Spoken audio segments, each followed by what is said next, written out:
So today we're doing supports. And before I get into it, I think support overall is actually in a pretty good spot. Despite the couple of nerfs that have happened to the passive and like to a couple of the characters, I still think support is in a pretty good spot. Alright, starting off with Ana. Now, Ana's always been a good pick. I can't ever really think of a point in at least Overwatch 2 where Ana's not been like a good pick. Her kit is still insanely strong, even though her nade got nerfed, her damage and healing got nerfed. She's still a really good hero. Her dart is still a very good ability. And honestly, I'm gonna put her in S tier. I think she's one of the best characters in the game right now. Still, like her dart is so impactful and it can change the tide of a fight. Like for example, say the enemy team spent 2 or nano, and they're gonna combo it with, I don't know, nano blade or nano death blossom. If the Ana lands the sleep dart on that person who got ulted, then the enemy team just wasted 2 minutes of trying to farm ult with 1 cooldown. That is insanely powerful. And still, her damage is great, her healing's great, her grenade is still really great. You can't ever go wrong with picking Ana. She's always been a safe pick, and especially now, she is a very good character to choose. Next up, we have Bap. He's in the same boat as Ana. He's never really a bad pick. Like, there's some characters where on some maps that they won't really work. Like, I don't know, say Sim on Havana or like Junkertown. You know, it just doesn't work that well. But obviously, it can still work, but it's not a character where you can kind of just play them whenever and still get some value. Whereas Bap, I think Bap is a character who you can play on pretty much any map and still get pretty good value. Even though his burst got nerfed, I don't remember the exact numbers. I think the initial burst of healing got nerfed, but I think it still does quite a lot. Honestly, I may be a bit, you know what, S tier. I'm not sure if that's too high, but I actually think he's S tier.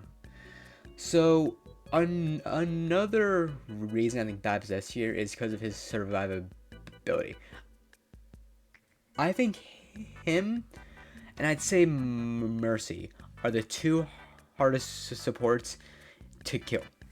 So, I'll get to Mercy when I come to her, but for Bap, even though Bap doesn't have the best movement, he has his boots, which can be pretty good, but in like a more open spaces, it's not that good of an escape tool. But still, Bap can be a tank. Bap can tank a lot of damage.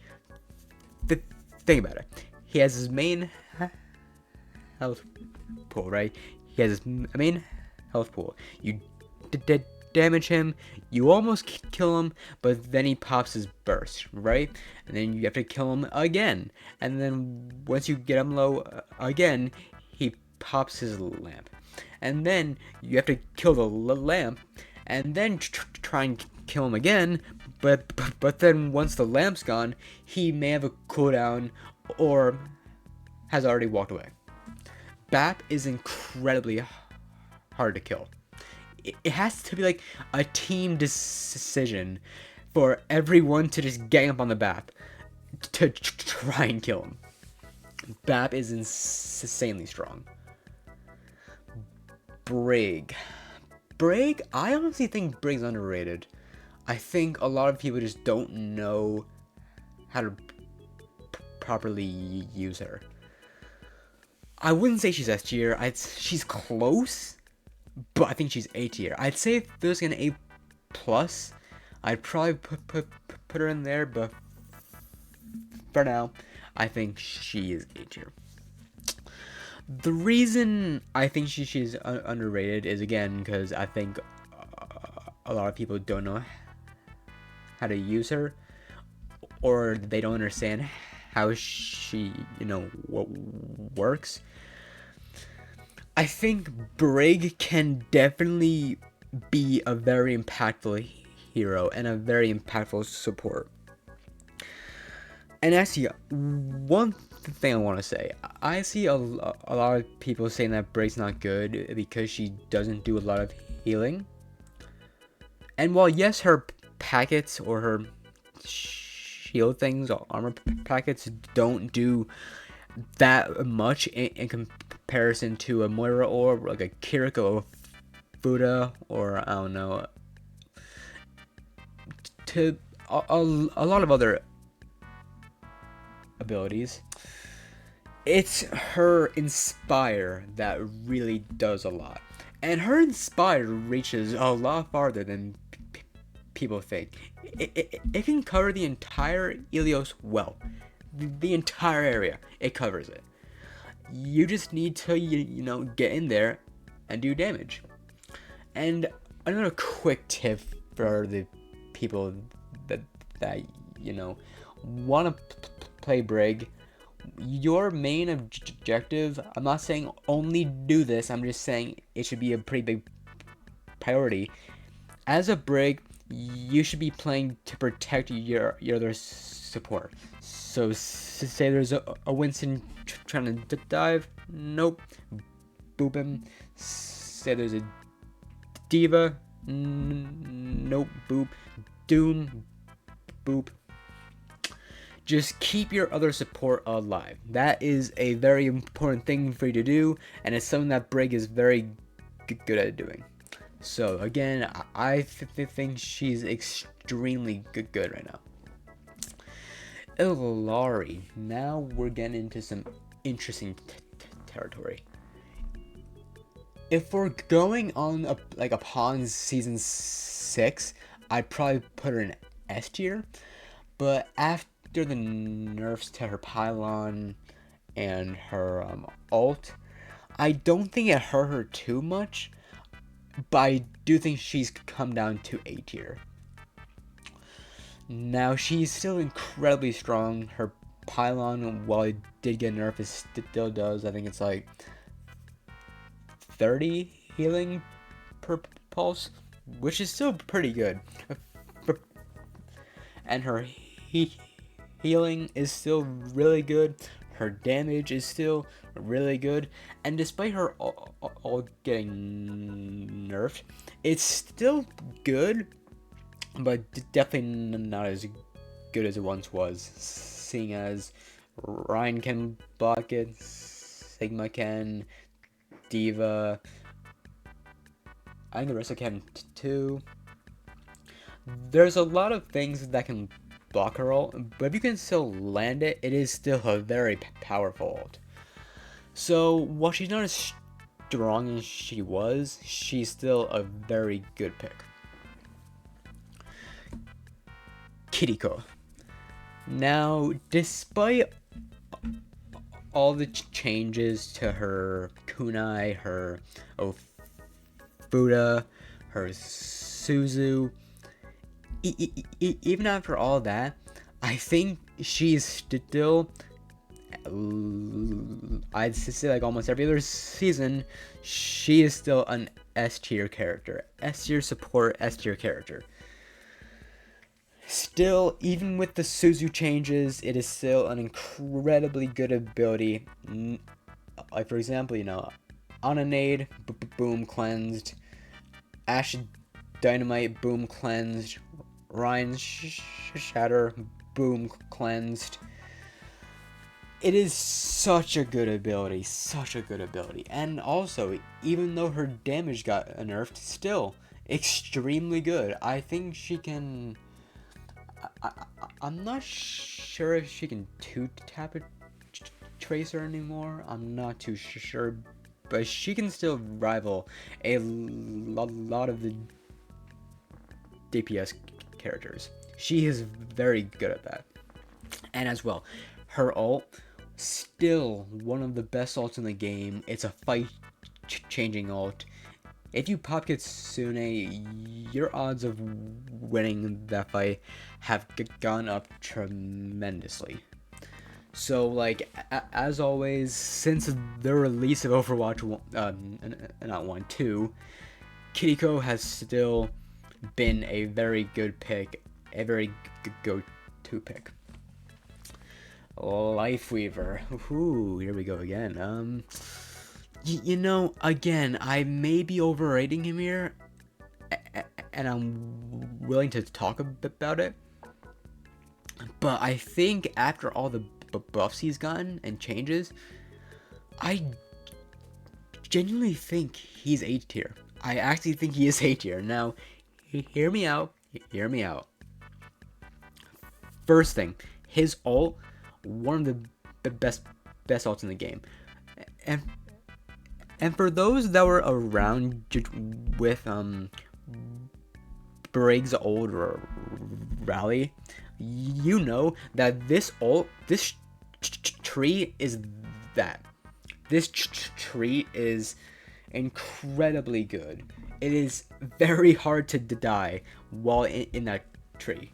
Very hard to die, especially with them still healing you while the tree is also giving you over health.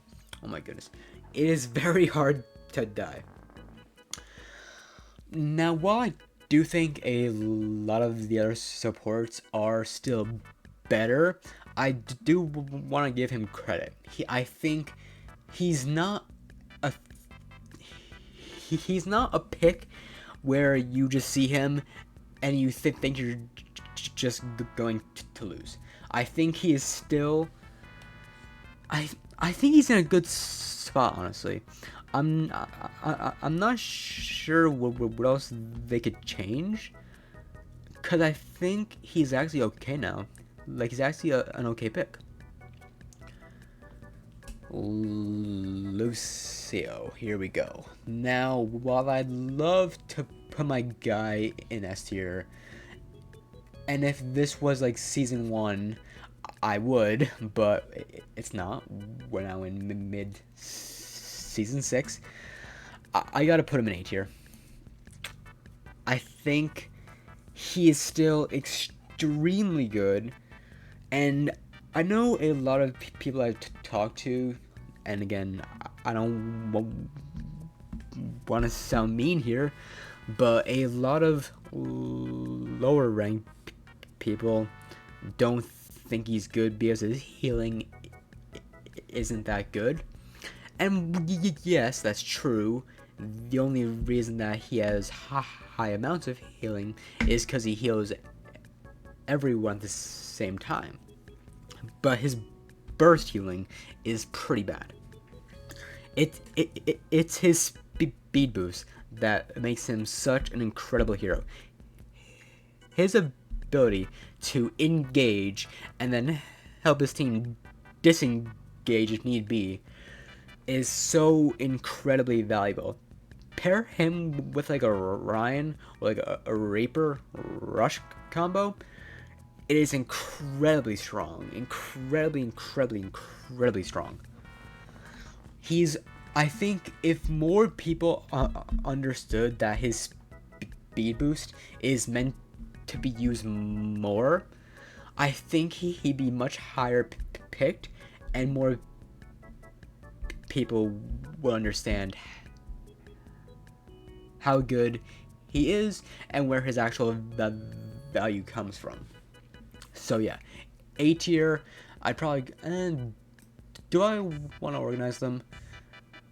At the end, maybe at the end.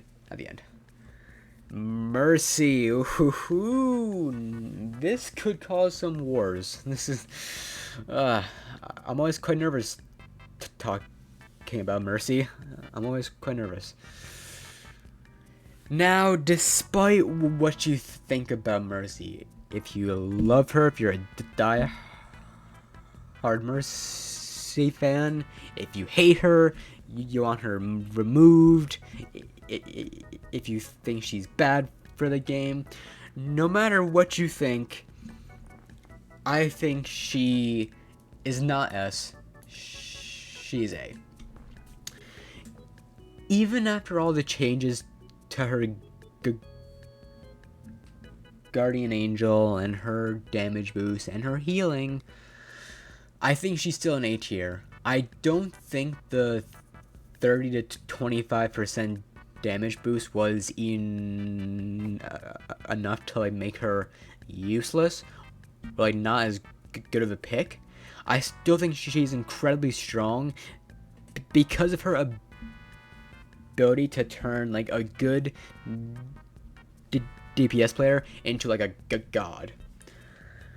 And with a Mercy Pocket, a lot of DPS are very scary, like Ashe, Bastion, I don't know, you have Soldier as well, even Sojourn, very scary.